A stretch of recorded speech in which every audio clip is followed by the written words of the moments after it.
नमस्कार मित्रों, सनातन धर्म और वेदों में 4 युगों की मान्यता है, जो है सतयुग, त्रेता युग, द्वापर युग और कलयुग। माना जाता है कि सतयुग में स्वयं देवता, किन्नर और गंधर्व पृथ्वी पर निवास करते थे। सतयुग के बाद आया त्रेता युग। इस युग में भगवान श्री राम ने जन्म लिया और वे स्वयं श्री हरि विष्णु का अवतार थे। फिर द्वापर युग की शुरुआत हुई और इस युग में भगवान विष्णु ने श्री कृष्ण के रूप में जन्म लिया। द्वापर युग में श्री कृष्ण ने जिस तरह की लीलाएं रची, उनके बारे में प्रबुद्ध लोगों का कहना है कि भगवान इन लीलाओं के जरिए मानव मात्र को कलयुग में जीवन यापन का पाठ पढ़ा रहे थे। इसके बाद आया कलयुग।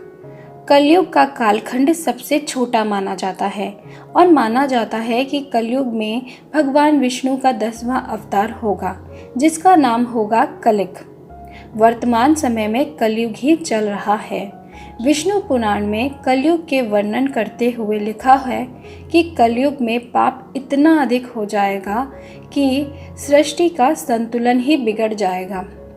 किंतु फिर भी इन सब के बावजूद जब परशुराम ऋषि से सभी देवताओं ने पूछा कि सभी युग में कौन सा युग सबसे अच्छा है, तो ऋषि ने वेद व्यास जी के कथनों का जिक्र करते हुए उन लोगों को समझाया कि कलयुग ही सबसे उत्तम है। तो आइए जानते हैं व्यास जी ने विष्णु पुराण में ऐसा क्यों कहा है कि कलयुग धन्य है और सबसे उत्तम युग है। श्री वेदव्यास जी को ही वेदों का रचनाकार माना जाता है।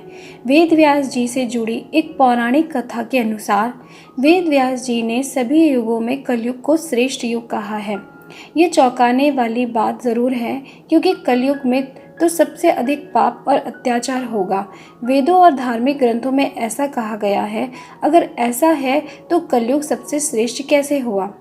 विष्णु पुराण में वर्णित एक घटना के अनुसार मुनिजनों और ऋषियों के साथ चर्चा करते हुए वेदव्यास जी कहते हैं कि हे मुनिजन, सभी युगों में कलयुग ही सबसे श्रेष्ठ युग है, क्योंकि 10 वर्ष में जितना व्रत और तप करके कोई मनुष्य सतयुग में पुण्य प्राप्त करता है, त्रेता युग में वही पुण्य 1 साल के तप द्वारा प्राप्त किया जा सकता है।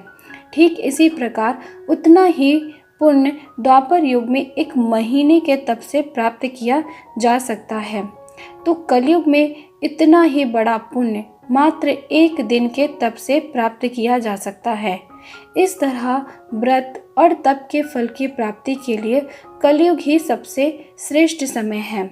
अर्थात कहने की बात है कि कलयुग से पहले के जितने भी युग थे, उन सभी में हमें भगवान को प्रसन्न करने या अपने पापों का पश्चाताप करने में कई वर्ष लग जाते थे, किंतु कलयुग में मात्र 1 दिन के तप पूजा पाठ से ही हमारे पापों की शुद्धि हो जाती है। इसीलिए महर्षि व्यास ने कलयुग को सबसे श्रेष्ठ युग माना है। इसलिए हम सभी मनुष्यों को दिन प्रतिदिन पूजा पाठ करना चाहिए और श्री हरि का नाम लेते रहना चाहिए, ताकि हमारे जितनी भी गलतियां हैं जो हमसे अनजाने में हुई हैं या जानबूझ के हुई हैं, उनका निवारण हो जाए। आशा करती हूँ कि आपको इस प्रश्न का उत्तर मिल गया होगा कि क्यों कलयुग को सबसे श्रेष्ठ युग कहा गया है। मिलूंगी आपसे अगले वीडियो में। आज के लिए इतना ही। नमस्कार।